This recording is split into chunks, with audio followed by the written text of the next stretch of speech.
మనము ఏదైతే community development programme అనుకున్నామో గాంధీజీ గారు ఎక్కడికి పోయినారని చెప్తున్నారు. గాంధీజీ గారు మనకు అంటే మీరు ఢిల్లీలో మంచిగా ఉండాలంటే గల్లీల గట్టిగా ఉండాలి, గల్లీల లీడర్స్ గట్టిగా ఉండాలని చెప్పిండు. ఢిల్లీలో 1959లో ఈ బల్వంతరాయ్ మెహతా ఒక కమిటీని ఏర్పరిచి ఏం చేసిందంటే గ్రామాలు మొత్తం తిరిగింది.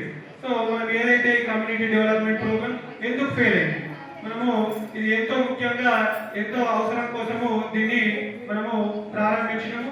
గ్రామాలే అభివృద్ధి చెందాలన్న ఉద్దేశంతో ఇది తీసుకొచ్చినాం. కానీ ఎందుకు ఫెయిల్ అయింది అని ఒక సో దానికోసం ఏం చేసిందంటే ఆయన 3 అంచెల పంచాయత్ రాజ్ వ్యవస్థను తీసుకొచ్చింది.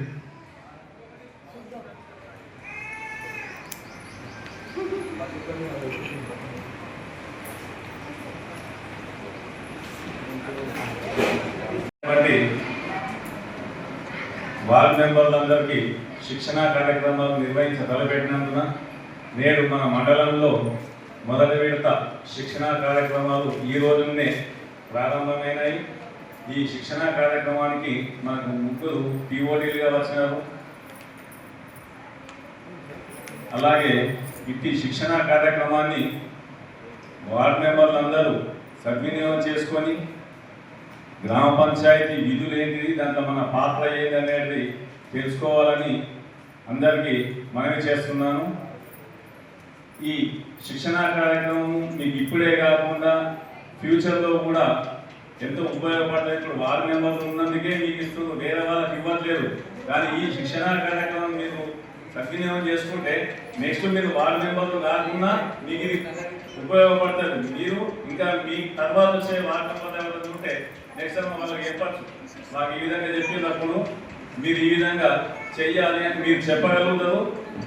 అప్పుడు వార్డు మెంబర్లు ఆ టైంలో ఇంకా ఏమైనా నెక్స్ట్ వచ్చే వార్డు మెంబర్లు ఏమైనా తప్పులు చేసినప్పుడు కూడా మీరు అట్లా కాదు ఇట్లాంటి సామాన్య ప్రజానికంగా మీరు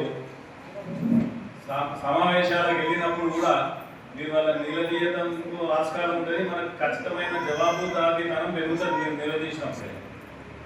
కాబట్టి మీరు ఇట్లాంటి శిక్షణా కార్యక్రమం ఎప్పుడు ఇచ్చినా కూడా సద్వినియోగం చేసుకోవాలని కోరుతున్నాను. అంటే ఇట్లనే బాగా చదువుకున్న ఒక వ్యక్తిని పిలిపించింది. ఎవరిని అంటే బల్వంతరాయ్ మెహతా. సో అప్పుడు తర్వాత ఏం చేసిర్రంటే మన దాంట్లో కూడా ఇప్పుడు డిగ్రీ అంతకంటే చదివిన వాళ్ళు ఉన్నారా? డిగ్రీ పైన చదివిన వాళ్ళు రైట్ ఒకటి, ఇంకా డిగ్రీ పైన